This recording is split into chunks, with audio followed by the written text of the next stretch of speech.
Crime branch द्वारा अवैध मादक पदार्थों के खिलाफ लगातार कार्रवाई की जा रही है। पुलिस कमिश्नरेट इंदौर में ऑपरेशन प्रहार के तहत लगातार कुछ न कुछ अवैध मादक पदार्थ पकड़ा जाता है, चाहे गांजा हो, ब्राउन शुगर या एमडी। इसी तारतम्य में टीम लगातार इंदौर क्राइम ब्रांच की काम कर रही है। इसमें सूचना मिली थी कि 140 नंबर स्कीम है, वहाँ के पास कहीं ना कहीं 3 संदिग्ध लोग खड़े हुए हैं ब्रेजा से। टीम गई यहाँ पर, क्राइम ब्रांच की टीम गई और क्राइम ब्रांच की टीम को देखकर उन्होंने भागने की कोशिश की और उन्होंने गाड़ी दौड़ा दी। पीछे क्राइम ब्रांच की टीम ने भी अपनी गाड़ी लगा दी और फिर आगे जाकर उनको रोका गया और उनसे भागने का कारण पूछा। तब फिर संदिग्ध होने पर उनकी तलाशी ली गई। एक ने अपना नाम बताया अन्नू चौहान, दूसरे ने अपना नाम बताया अमन और तीसरे ने अपना नाम बताया सौरभ। ये तीनों ही पीथमपुर के रहने वाले हैं।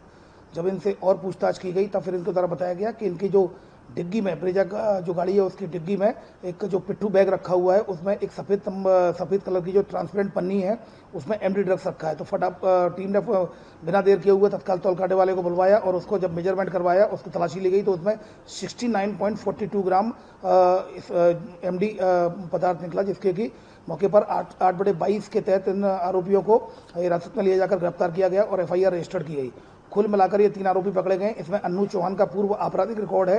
पूर्व में क्राइम ब्रांच में 3 आरोपी पकड़े गए थे जिनसे 18 ग्राम एमडी मिली थी। जब उनसे पूछताछ की गई तो उन्होंने बताया था कि अजमेर के लोग थे। इनके द्वारा बताया गया था कि हमने मोहसिन, जो आरोपी धार का है, मोहसिन से लेना बताया था। तो टीम के द्वारा मोहसिन को धार से गिरफ्तार किया गया अजमेर से और उसके बाद फिर जब उसकी PR पुलिस रिमांड पर उससे पूछताछ की गई तब उसके कब्जे से उसकी निशानदेही पर 102 ग्राम एमडी, इसके अलावा 4 किलो गांजा और 1 किलो चरस ये मिला और उसको मोहसिन को गिरफ्तार किया गया था। मोहसिन ने एक आरोपी का नाम बताया था अन्नू चौहान, जो पीथमपुर का है। वो अन्नू चौहान आज पकड़ा गया है। इन 3 आरोपियों में अन्नू चौहान के खिलाफ 1 दर्जन मामले शहर के विभिन्न थानों में पंजीबद्ध है। धार के पीथमपुर का मूल रूप से रहने वाला है और इसमें अन्य 2 का कोई क्रिमिनल रिकॉर्ड नहीं है, उसका भी तलाश करा रहे हैं। फिलहाल 2 अपराधों में इसकी गिरफ्तारी ली जाएगी। एक 8/22 MDPS जो इनसे जब्त किया गया है, दूसरा जो पूर्व में जो अपराध में वांटेड था। विदित रहे मोहसिन के खिलाफ अभी कार्रवाई की गई है। उसके जो जितने भी जो उसने संपत्ति खरीदी गई है ड्रग्स के दौरान, उसके संबंध में माननीय न्यायालय से वारंट लिया जाकर और सर्चिंग की जाकर उसकी संपत्ति जब्ती करने की कार्रवाई की जा रही है। ये अन्नू इसमें सप्लायर है और इसमें पूरी तरह जो पूरा जो मसरू का जब्त किया गया है, जिसमें कि मोबाइल जब्त किए गए हैं, एक ब्रेजा गाड़ी जब्त की गई है और लगभग 70 ग्राम के करीब एमडी जब्त की गई है, जिसकी कुल मिलाकर पूरी कीमत 25 लाख रुपए है। ये राजस्थान से लेकर आया था। चूंकि इसमें अभी और आगे लगातार हम काम कर रहे हैं तो इससे अभी लिंक बताना संभव नहीं है, लेकिन इसने कुछ काफ़ी क्लू दिए हैं। पुलिस रिमांड पर लिया जाकर इससे और पूछताछ की जाएगी।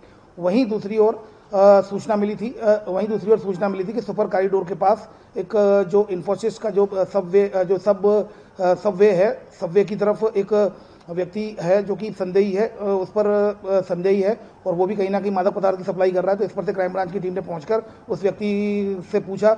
उसने अपना नाम जीवन सोलंकी बताया और वो गांधीनगर का रहने वाला बताया और उसके पास जो प्लास्टिक का कट्टा था सफ़ेद रंग का, जब उसकी तलाशी ली गई तो उसमें गांजा निकला। उसमें मौके पर कार्रवाई की जाकर लगभग 5 किलो 500 ग्राम गांजा पकड़ा गया है। जीवन सोलंकी के 2 अपराध एरोड्रम थाने में और 1 गांधीनगर में है। उसके खिलाफ 8/20 NDPS एक्ट का केस रजिस्टर किया जाकर इन्वेस्टिगेशन में लिया गया है। तो कुल मिलाकर क्राइम ब्रांच ने 2 कार्रवाई की है। एक कार्रवाई में 25 लाख के एमडी ड्रग्स के और गाड़ी समेत 3 आरोपियों को गिरफ्तार किया गया है। दूसरे केस में एक जीवन सोलंकी को 5 किलो 500 ग्राम गांजे के साथ गिरफ्तार किया गया है, जिसकी कीमत लगभग 1 लाख रुपए के करीब है।